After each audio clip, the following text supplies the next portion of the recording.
My name is Sonia Mercer, and I'm 31 years old. I grew up in San Francisco in one of those hilltop mansions. People slow down to stare at marble floors so cold they numbed your feet, chandeliers heavy enough to crush a car rooms that echoed because no one ever really lived in them. From the outside, it looked like a dream. Inside, it felt like a museum curated by people who never loved the art. My parents were impressive in the way magazines love. My father was a powerful businessman, the kind of man whose voice could silence a room without him raising it. Perfect posture, tailored suits, always talking about legacy and perception. My mother lived for appearances. She hosted immaculate parties, corrected the staff with a smile that never reached her eyes, and made sure every photograph told the right story, even if the truth had to be cropped out. That truth was me. They wanted sons, 2 of them. That was the plan, strong heirs matching cufflinks, the kind of family people admired without asking questions. Instead, they got me first, a daughter. A mistake that couldn't be undone. They never said it outright, but children don't need words to understand rejection. I wasn't the child my mother showed off. I was the one she tolerated. At 5 years old, I overheard them arguing late one night. My mother's voice cut through the hallway, sharp and shaking. She said she hadn't signed up for this, that she was supposed to have boys, not this. I didn't know what this meant then. I just knew it meant me. My father tried to calm her, telling her they could fix it. I didn't understand what fixing meant until a year later when my mother became pregnant again. Suddenly the house transformed. Nutritionists, yoga instructors, specialists flown in from across the state. When Lucas was born, the world tilted on its axis. He was everything they wanted, their golden child, their proof that the universe had corrected its mistake. I remember standing in the corner when they brought him home, watching my mother cradle him like something sacred, watching my father smile with a pride I had never seen directed at me. In that moment, I understood something no child ever should. I was surplus. A month later, they sent me away. They called it an opportunity, a prestigious boarding school across the country, the best education money could buy. They told me I was lucky. I was 10 years old, and I knew better. They weren't giving me a future. They were removing a problem. The school was beautiful. Historic buildings, ivy-covered walls, but it wasn't kind. The other students could sense what my parents tried to hide, that I was unwanted. Children can smell weakness the way sharks smell blood. They called me the leftover. They laughed about how even my own family didn't keep me. I laughed too. I learned early that if I laughed first, it hurt less. But every word carved something out of me. My parents visited once a year, if that. They talked about grades, posture, and Lucas's milestones. I was background noise in my own life. The only person who ever came just to see me was Uncle Marcus, my father's younger brother. He worked at a factory. Grease under his nails. No prestige. No power. But he showed up. He took me to baseball games, bought me burgers, listened without judgment. For a few hours at a time, I felt like I existed. He was the closest thing I ever had to a parent. By the time I graduated, I had stopped hoping my parents would change. I applied to universities as far away as possible. When my father wired me the money, I knew he was relieved. I was finally leaving their orbit.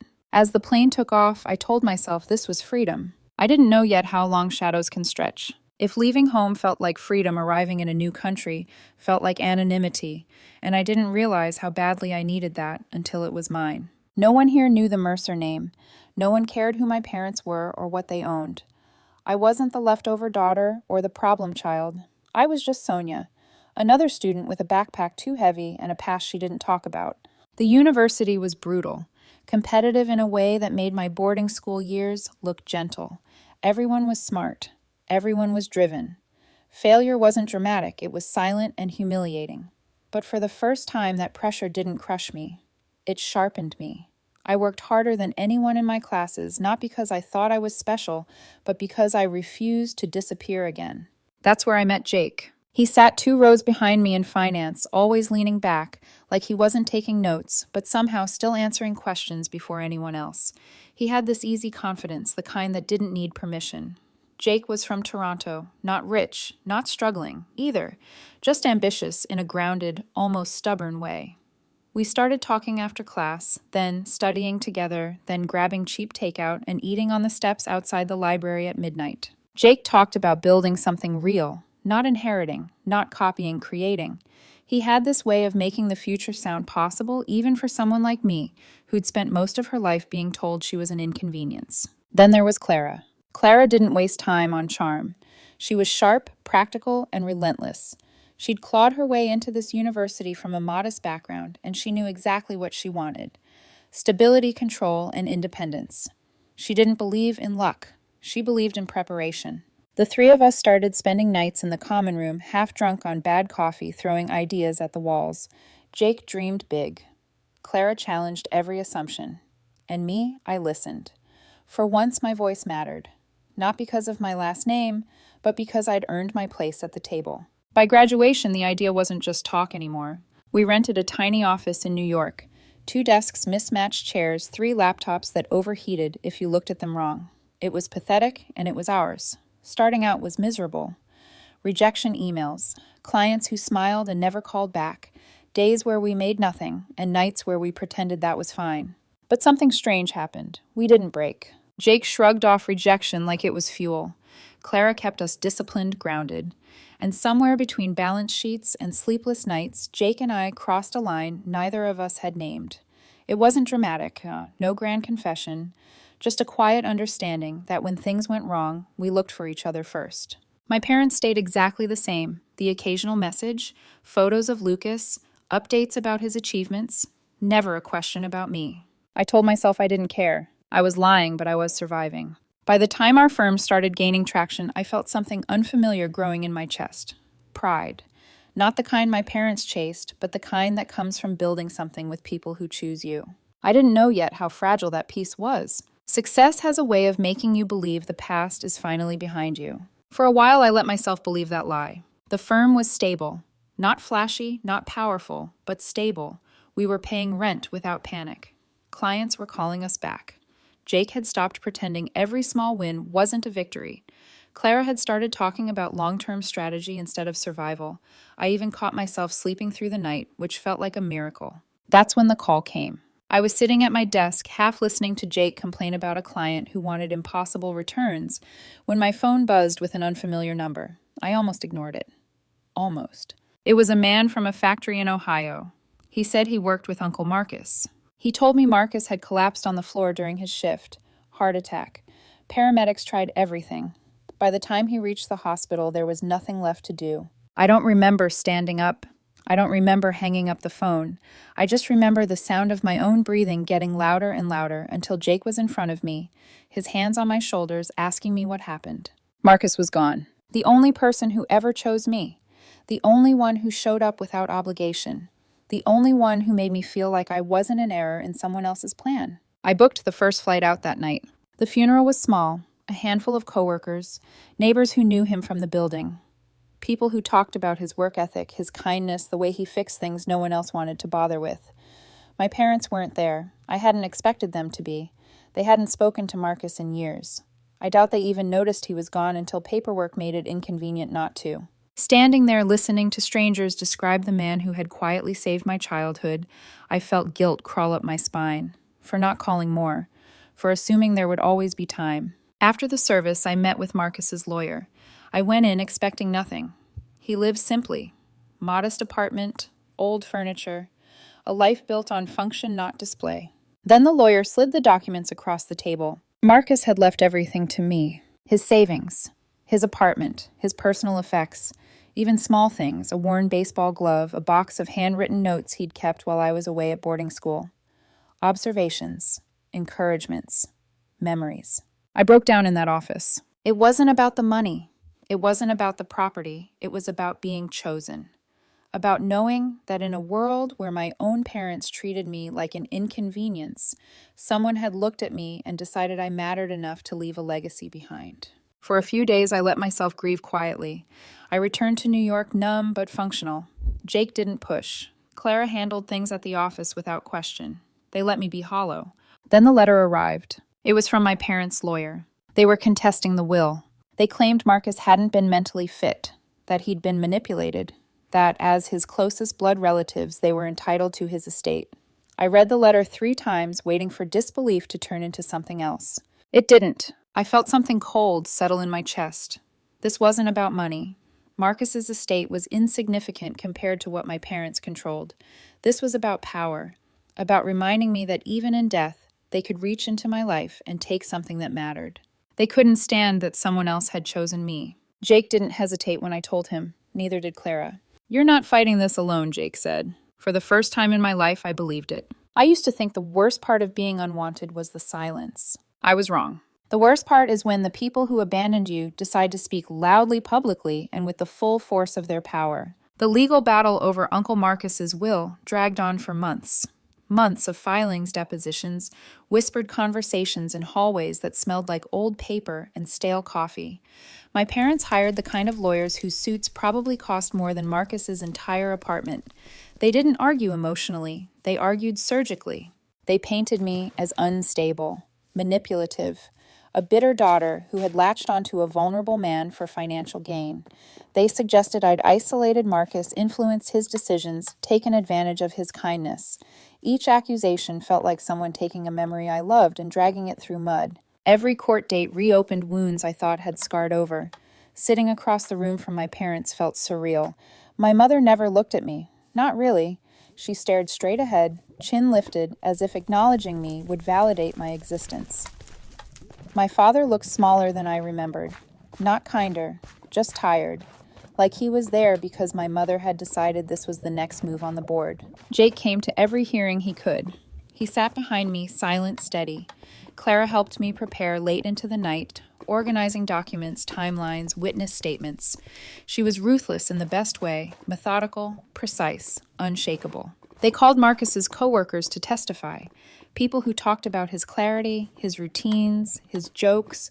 They spoke about me too, how he talked about me like a daughter, how proud he was of what I'd built.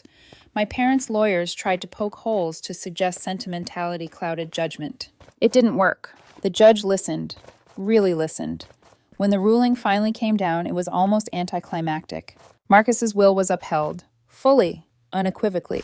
I didn't feel relief. I didn't feel victorious. I felt empty. Winning didn't bring Marcus back. It didn't erase the years I'd spent feeling disposable. It just confirmed what I already knew, that my parents were willing to burn anything if it meant maintaining control. As we left the courtroom, my mother walked past me without slowing. My father paused for half a second like he wanted to say something. Then he followed her out. That was the last time I saw them in person. I sold Marcus's apartment a few months later. I kept the glove, the notes, the things that felt like him. The money went into the firm, new hires, better systems breathing room.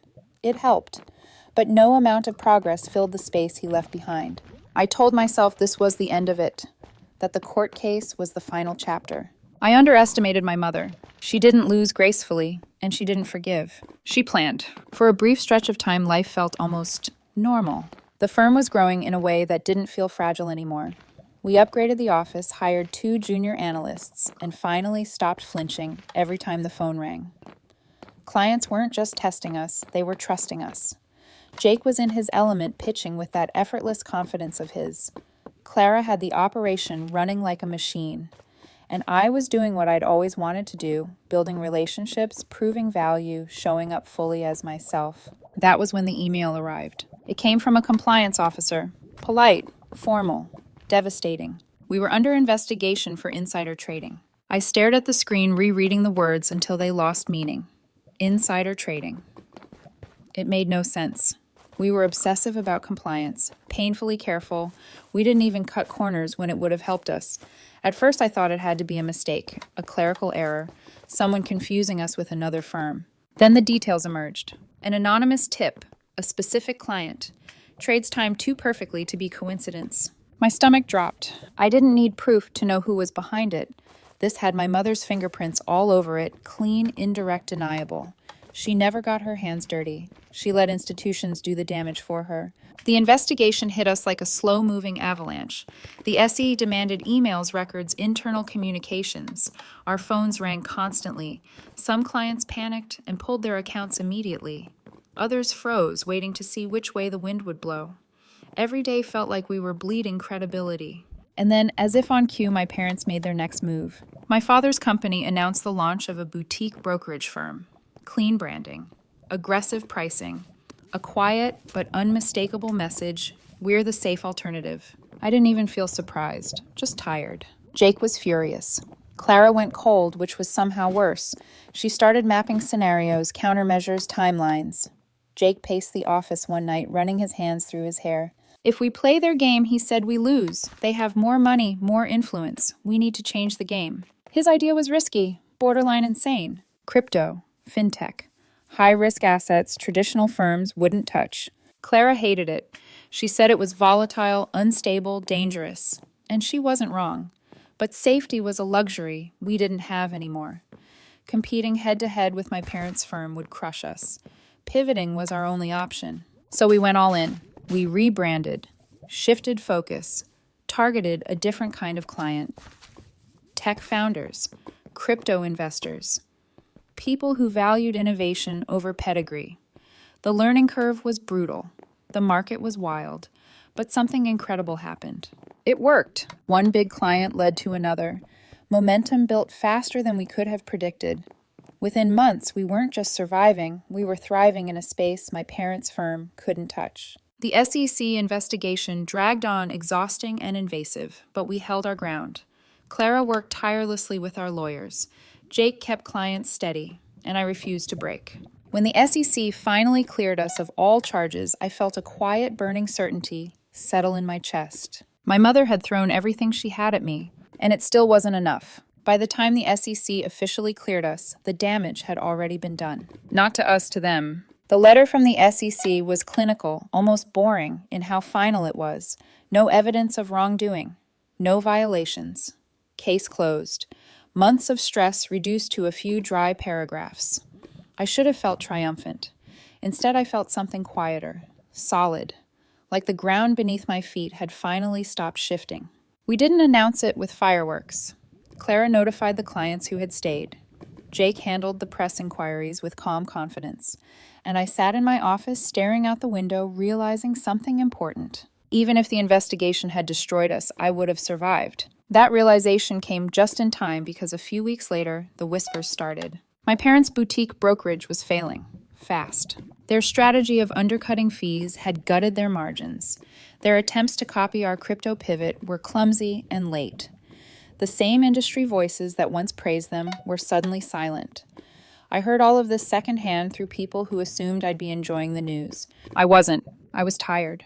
Then my father called. I hadn't heard his voice in over a year. I almost didn't answer. But curiosity and some leftover foolish part of me won. He sounded older, smaller. He didn't apologize. He didn't ask how I was. He asked for help. He wanted me to come home, to merge our firm with theirs, to save the Mercer legacy. I listened quietly. When he finished, I said no. I didn't argue. I didn't explain. I just said no and hung up. A week later, my mother called. This time, there was no pretense. She was furious. Accusations poured out, selfish, ungrateful traitor. She blamed me for tearing the family apart, for hurting my younger brother, for forcing them into competition. She spoke until she ran out of breath. When she finally stopped, I said one sentence. You made this bed, not me. Then I ended the call. That was it. No dramatic showdown, no reconciliation, just silence. With my parents finally out of my life, I focused on what I'd built. The firm expanded. We partnered with a major fintech company. Jake began planning a second office on the West Coast. Clara started negotiations with an international investment fund. Success felt different now. It wasn't about proving anyone wrong. It was about choosing peace. One evening, I received a small package forwarded from Uncle Marcus's old apartment. Inside was a framed photo of us at a baseball game and a note he'd written years ago. Proud of you, kid. That photo sits on my desk now. My parents are still out there somewhere clinging to appearances and bitterness, but they don't have power over me anymore. I built something real, something they can't touch. And for the first time in my life, that's enough.